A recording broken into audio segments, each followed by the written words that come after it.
22వ వచనం 23వ వచనం చదువుకుందాం. ఓకేనా? ఎఫెసీ పత్రిక 1వ అధ్యాయం 22, 23 వచనాలు. మరియు సమస్తమును ఆయన పాదముల క్రింద ఉంచి సమస్తము పైని ఆయనను సంఘమునకు శిరస్సుగా నియమించును. ఆ సంఘము ఆయన శరీరము, సమస్తమును పూర్తిగా నింపుచున్న వాని సంపూర్ణత అయి ఉన్నది. చిన్న మాట ప్రార్థన, దయచేసి అల్లరి చేయదు, కూర్చోండి పిల్లలు. కృపగల తండ్రి యేసయ్యా, నీకు వందనాలు, స్తోత్రాలు చెల్లిస్తున్నాం. మరొకసారి నాయన మెల్లని స్వరం మేము వినడానికి మా చెవులకు సున్నతి దయచేయండి. మా చెవులను మరలా ముట్టండి. శ్రేష్టమైన ప్రత్యక్షతలు మాకు దయచేయండి. విని గ్రహించి బాగుపడుటకు, సంపూర్ణత లేనికి ఎక్కుటకు సహాయం చేయండి. పరిశుద్ధాత్మ దేవ, మాకు సహాయం చేసి మీరు మహిమ పొంది ఇక్కడున్న ప్రతి బిడ్డను దీవించమని, ప్రత్యేకంగా రక్షణ సాక్ష్యముగా ఇచ్చిన బిడ్డను దీవించమని యేసునామములో అడుగుతున్నాము తండ్రి. ఆమేన్, ఆమేన్, ఆమేన్. ప్రియులారా, మొదటి సందేశంలో మనం విన్న మాట ఏంటంటే, నా శరీరం నిజమైన ఆహారం, నా రక్తము నిజమైన అనేది దాని అర్థం. లిటరల్గా అట్లే లేదు. అది ఎక్కడుందంటే యోహాను 6లో ఉంటుంది. నా శరీరం నిజమైన ఆహారం, నా రక్తం నిజమైన అంటే మిగతామైనటువంటి ఆహారం మనం ఎన్నో తింటున్నాం. లక్షల వెరైటీస్ ఉన్నాయంటే ఆహారాలు ప్రపంచమంతా. అవి నిజమైన ఆహారం కాదు. ఎందుకంటే ఒకరోజు చనిపోయినప్పుడు అవి పనిచేయవు. కానీ యేసు ప్రభువు జీవాహారం, నిజమైన ఆహారం అంటే పక్కన ఉండేటివన్నీ కొద్దిగా డూప్లికేటే కదా, అశాశ్వతమే కదా, కొంతవరకు పని చేయొచ్చు కానీ శాశ్వతంగా అవి పని చేయలేవు. కాబట్టి బల్లలో చేయవేయటం అంటే శరీరంలో రక్తంలో పాలు పుచ్చుకుంటాయే. ఇప్పుడు అక్కడికే రండి. మళ్ళా 1 కొరింథీ పత్రిక వీళ్ళరా చూడండి, తెరవండి, బైబిల్ తెరవండి, తిప్పండి. నమ్మి బాప్తిసం పొందిన తర్వాత ఒక మాట చెప్తున్నాను నేను, ఇప్పుడు బిడ్డ చెప్పేది సాక్ష్యం. అట్లా ప్రతి చోట చెప్తా వెళితే తెలియకుండానే నీకు స్థిరం అనేది వస్తుంది. చెప్పకపోవటం వల్లే చాలామంది అస్థిరులు అవుతారు, కన్ఫ్యూజన్లకి మళ్ళీ వెళ్ళిపోతారు. మనం బలంగా అంతకంతకు వర్ధిల్లాలంటే ఏం చేయాలి? రక్షణ ఎలా పొందామో ఆ సాక్ష్యాన్ని అయితే స్పష్టంగా ముందు ఎలా ఉన్నాను, ప్రభు నన్ను ఎలా ముట్టాడు, ఇప్పుడు ఎలా ఉన్నాను, 3 ముక్కలు అద్భుతమైనటువంటి విషయాలు. ఎప్పుడైనా మనం సాక్ష్యం గురించి విందాం, ఎలా చెప్పాలి. ఇప్పుడు రక్షింపబడిన తర్వాత ఆ బిడ్డ చెప్పింది కదా, మనము కూడా ప్రతి ఒక్కరం అక్కడక్కడ తెలిసిన వాళ్ళ చోట వాళ్ళకి వీళ్ళకి చెప్తా పోతే అదే సువార్త అవుతుంది. సువార్త చెప్పే కొద్దీ నీకు ఆనందం పెరుగుతుంది. హల్లెలూయా. ఏమంటే ఒక పాపి విషయమై రక్షింపబడి ఒక పాపి విషయమై పరలోకంలో ఏమంట? దేవునికి ఆనందం, చెప్పినోనికి ఆనందం, ఆ పాపి రక్షణ పొందింటాడు. ఆనందానికి కారణాలు ఎన్నో. ఏమండి, కొరింథీ పత్రిక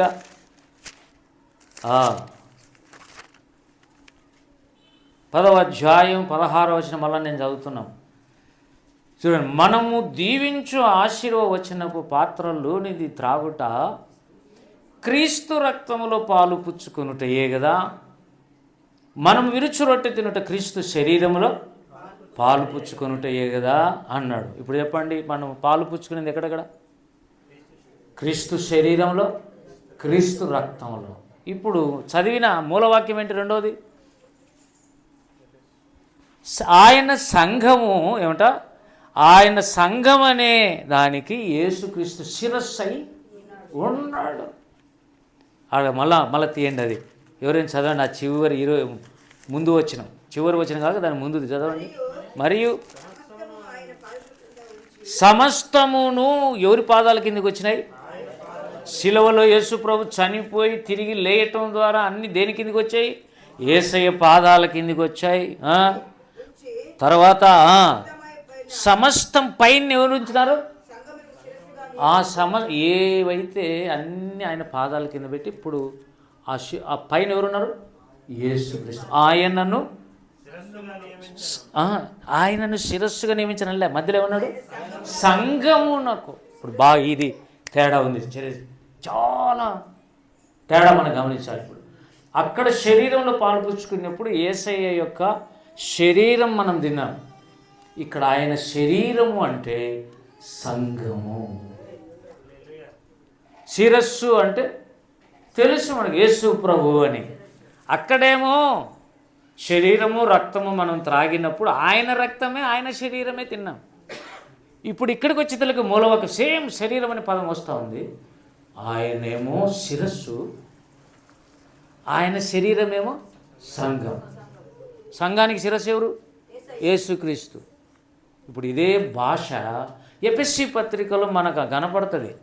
ఏంటంటే భార్యాభర్తలు ఇద్దరు కూడా 23వ వచనం 5:23 ఎఫెసీ 5:23 ఆ సంఘము ఆయన శరీరము. అక్కడ చదువుతున్నాను, ఎఫెసీ 5 వచ్చేసేయి. ఎఫెసీ 5:23 క్రీస్తు సంఘమునకు శిరస్సై ఉన్నలాగున పురుషుడు భార్యకు శిరస్సై. బాగా రండి, ఈ విషయాన్ని బాగా మనం అర్థం చేసుకోవాలంటే యేసు ప్రభు శరీరం అంటే ఇప్పుడు ఆయన శరీరం కాదు, సంఘం. సంఘానికి శిరస్సు అంటే ఎవరు? యేసుక్రీస్తు. ఇప్పుడు ఇద్దరు వ్యక్తులు ఉన్నారు అన్నీ, ఒక శరీరము ఒక శిరస్సు ఉంది. శరీరం ఏమో సంఘం, శిరస్సు ఏమో యేసుక్రీస్తు ప్రభు. ఎలాగనా అంటే సేమ్ భార్య భర్తలాగా అంటున్నాడు. ఎలాగనా? భార్య శరీరం అయితే భర్త శిరస్సు. అందుకే వీళ్ళిద్దరు కరెక్ట్గా అర్థమైతే, బాగా వినాలా, వీళ్ళిద్దరు బాగా అర్థమైతే సంఘము యేసుక్రీస్తు బాగా అర్థమవుతారు. ఈ విషయాలు సరిగా అర్థం కాకపోతే ఇక్కడ గలిబిలైతే సంఘము శిరస్సు సరిగా అర్థం కారు నీకు. అందుకే అదే ఎఫెసీ పత్రిక 6వ అధ్యాయం 31లో ఈ హేతువు చేత అన్నాడు, పురుషుడు తన తల్లిని విడిచి తన భార్యను. ఏమండి, పురుషుడు ఎవరిని వదిలిపెట్టాలి? తండ్రిని తల్లిని విడిచి తన భార్యను హత్తుకొనును, వారిద్దరును ఏక శరీరం అవుదురు. తర్వాత అన్నాడు ఈ మర్మము. ఏంది ఆ మర్మం? ఈ మర్మం గొప్పదంటే ఏంటి మర్మం గొప్పది అని తర్వాత చెప్పాడు. అయితే నేను క్రీస్తుని గురించి సంఘముని గురించి చెప్తున్నాను అన్నాడు ఒక పక్క. అంటే మర్మం ఎవరి గురించి మాట్లాడుతున్నాడు? క్రీస్తుని గురించి సంఘముని గురించి చెబుతున్నాను. ఈ మర్మము గొప్పది. ఇది మీకు అర్థం కావాలంటే పురుషుడు తన తల్లిని తండ్రిని విడిచిపెట్టి లీవ్ అండ్ క్లీవ్. లీవ్ అంటే వదిలిపెట్టుట, క్లీవ్ అంటే హత్తుకోముట. తల్లిదండ్రులను వదిలిపెట్టాలి, భార్యను హత్తుకోవాలి. ఈ విషయమే ఎత్తుకొని అర్థం చెప్తున్నాడు. సంఘమును గురించి క్రీస్తును గురించి నేను చెప్తున్నాను. ఈ మర్మము చాలా గొప్పది. అంటే యేసు సంఘం మనకు అర్థం కావాలంటే, క్లియర్ కావాలంటే, క్లారిటీ రావాలంటే పెళ్ళి చేయాలి. నీకు ఏం చేయాలా?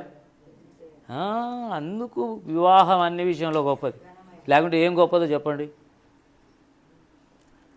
వివాహం అన్ని విషయంలో ఎందుకు గొప్పది అంటే these 2 persons are representative of the church and his.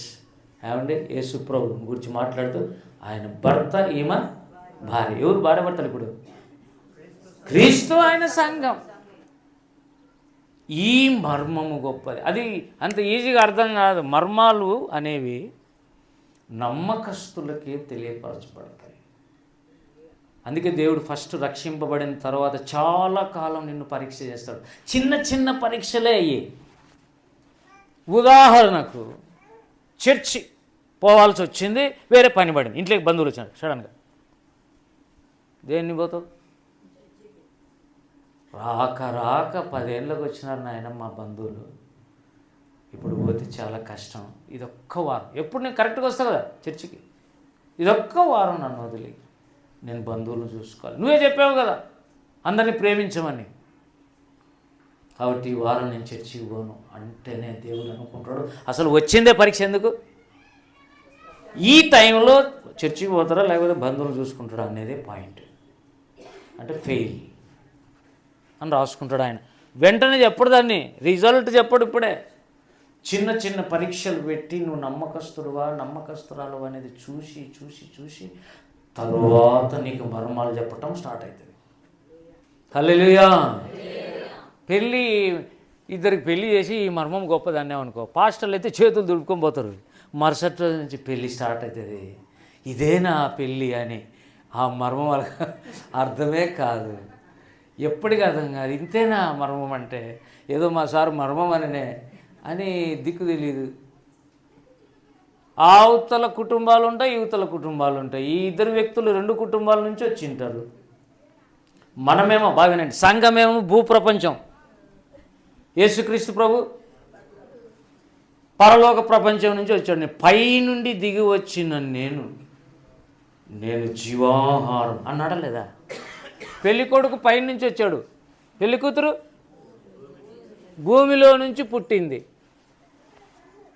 ఒకవేళ భూమిలో నుంచి పుట్టింది అనే భాష అచ్చుగుద్దినట్టు బయటికి తీస్తే వేదాలలో లేదా ఉపనిషత్తులలో, రామాయణంలో, భారతంలోకి వెళ్ళిపోతే సీత అని వాళ్ళు పెట్టుకున్నారు పేరు.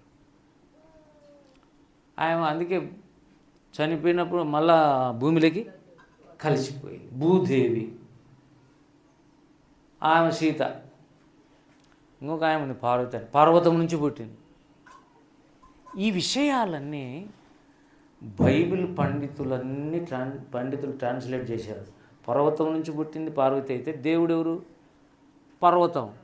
పర్వతంలో నుంచి పుట్టినటువంటి సంఘమే నిజమైన అసలు సిసలైన అర్థం. హల్లెలూయా. ఆ విషయాలు పక్కన పెడితే ఎవరికైనా మనం తెలియని వాళ్ళకి స్వార్థ చెప్తున్నప్పుడు అర్థవంతంగా ఇలాగన చెప్పచ్చు. కానీ క్రీస్తు సంఘము మనకు బాగా అర్థం కావాలంటే ఏం కావాలి? ఎందుకు తొందరపడతావు?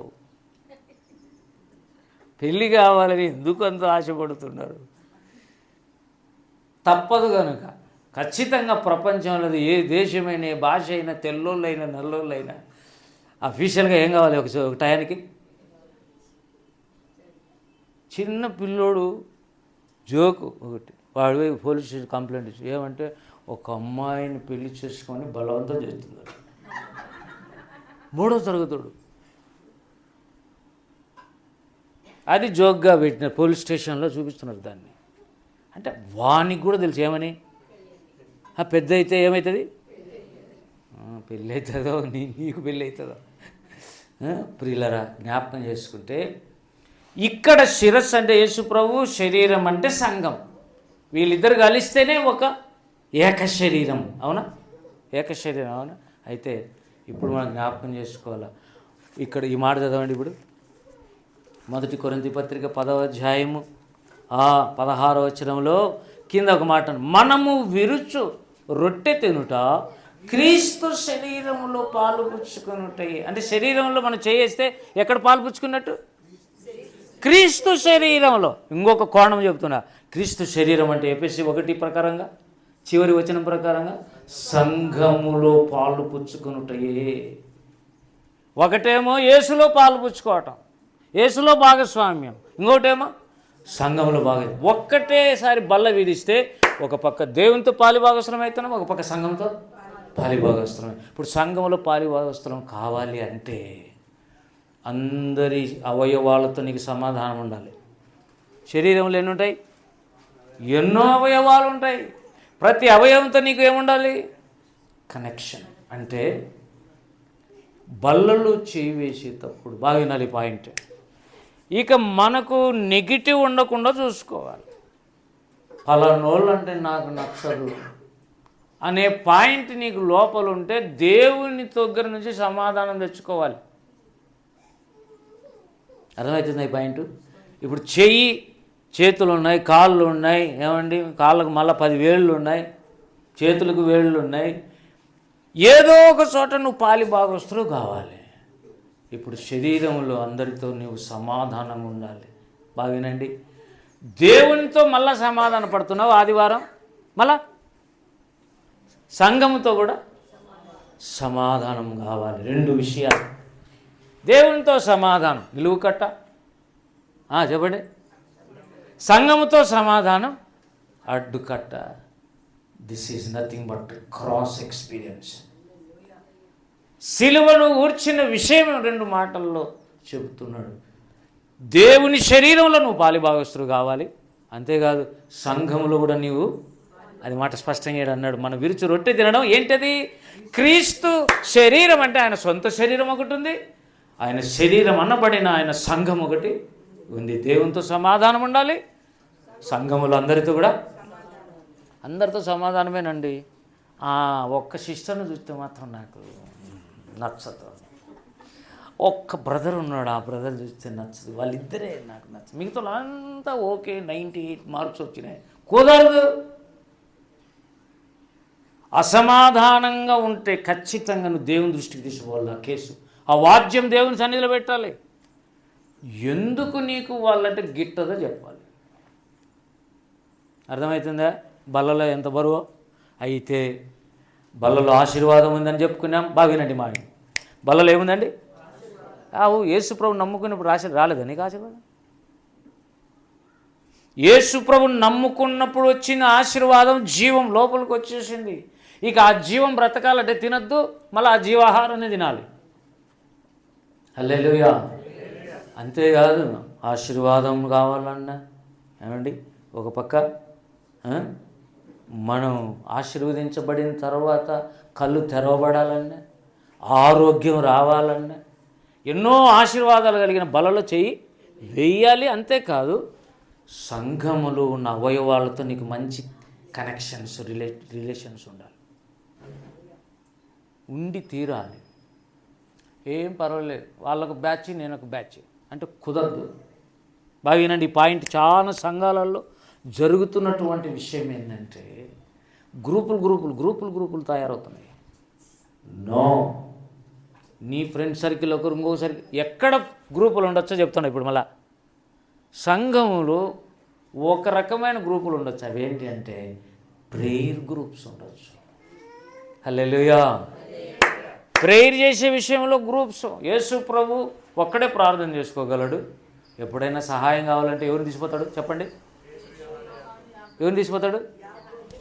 యోహాను, యాకోబు, పేతురు, వీళ్ళు 3 ఉంటారు. యాయిరు ఇంటికి పోయిన వాళ్ళే ఉంటారు, గెత్సెమనే తోటకు పోయిన వాళ్ళే ఉంటారు. తర్వాత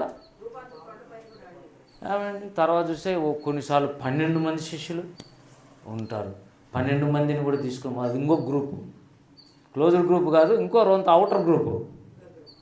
అట్లా సంఘములో ఉండాలి. ఏ విషయాలలో అంటే ఆత్మ సంబంధమైన విషయాలలో ఉండొచ్చు. ఒకరికంటే ఒకరు ఉన్నతమైన భక్తి మెట్టులో ఉండొచ్చు. అంతేగాని గ్రూపులు అయిపోయి నువ్వు వేరే గ్రూపో, మాది వేరే గ్రూపు, నీతో నేను మాట్లాడను, ఈ సంగతులు వాళ్ళకి చెప్పడం, వాళ్ళ సంగతులు తీసుకొచ్చి వీళ్ళకి చెప్పటం, గ్రూప్ ఇజానికి ఎవరు కారణమవుతారో వాళ్ళ ఆశీర్వాదాలు రావు. జాగ్రత్త. కనుక ఈ నేను చెప్పిన అంశం ఏంటో అర్థమైందా? మొదటి సందేశంలో ఆయన శరీరము తిని ఆయన రక్తము త్రాగువాడే నిత్య జీవము గలవాడు, దేవునితో పాలు పంపులు గలవాడు. రెండవది అర్థం చెప్తున్న ఇంకొక కోణంలో, ఆయన శరీరములో పాలుపుచ్చుకునేవాడు సంఘములో కూడా పాలు పంపులు పంచుకుంటూ ఒకరినొకరు ప్రేమను అన్నిటినీ షేర్ చేసి. నాకు నచ్చదంటే కుదరదు. నీవు ఎందుకు నచ్చదో కూడా చెప్పాలి. ఎవరు ఎందుకు నచ్చరో ఆ పాయింట్ దేవునికి చెప్పాలి. కనుక పిల్లల సమాధానం అందరి మధ్య. మీరు గమనించండి, కొన్నిసార్లు లేస్తానే నేను కూడా అంటా, మీరు ఒకరినొకరు చేతులు కలుపుకోండి, విష్ చేసుకోండి అన్నా. నేను తెలిసిన ఒకరిని ఇద్దరే షేక్ హ్యాండ్ ఇస్తారు, దబ వెళ్ళిపోతారు. అంటే ఏం పని నీకు? ఒక 5 నిమిషాలు కలిసి సంఘంతో సమాధాన పడిపోతే నీకు వచ్చే బలం ఏదో నీకు తెలియలేదు. అందుకే పరిశుద్ధులతో కలిసిపోవచ్చు, బల్లలో దేవునితో కలిసిపోవచ్చు. ఇప్పుడు ఒక్క మాట చెప్పి ముగిస్తా. బయనండి, ఒక్క మాట. దేవుడు రక్షింపబడిన తర్వాత ఎన్ని స్తంభాలు కంటిన్యూగా చేయమన్నాడు? అపోస్తుల బోధ ఏందను, ఏమండి, రొట్టె విరుచుట ఏందను, సహవాసం ఎందును, ప్రార్థన ఎందును ఎడతెగక ఉండాలి. ఈ 4 మిస్ అయితే కుప్పకూలుతుంది నీ ఫ్యామిలీ. లేదా కప్పు కుప్పగలుగుతుంది. 4 పిల్లర్స్ ఉండి తీరాల్సిందే.